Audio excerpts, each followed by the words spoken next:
What's up, y'all? Welcome to Bible Talk.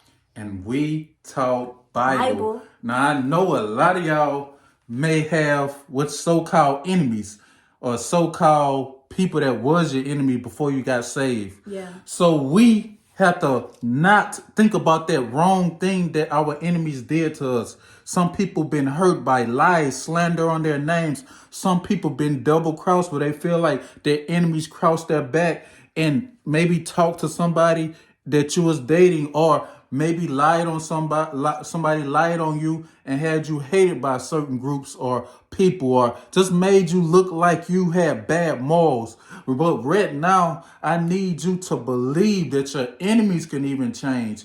Your enemies can even turn it around and they can become God-fearing, and your enemies can turn into friends. And just like God tell us that our enemies it should be treated just like believers, because God is after our enemies' heart, because he knows that our enemies need him a lot more than we need him. Because if we already gave our life to God, we up under the remnant of Jesus Christ, and our enemies, they need help. They need help. So we need to learn how to be self-forgiving to ourselves on what our enemies done, and come back to them and ask for forgiveness, even for how you treated them or how they treated you. You can ask for forgiveness for what they even did wrong, and God will forgive them, and he'll turn that thing around where even your enemy will be your friend. I done saw it firsthand. Yeah.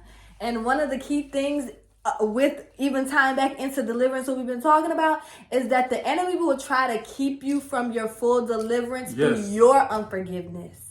And sometimes even our enemies, their own unforgiveness will keep them from everything that God has for them.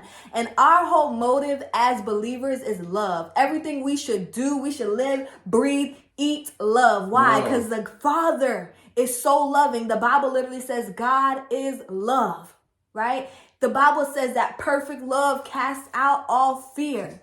The Bible says there is nothing. Preach it. She's preaching, right? She's preaching. There is nothing that can withhold us from God's love. No angel, nothing in hell, no nothing. So anyways, y'all, we love you. Pray for your enemies. Preach to your enemies. Forgive your enemies. Bless your enemies, like the Bible said. I know sometimes you want to be like this, but you gotta bless them. And pray that your enemies seek deliverance. Yes.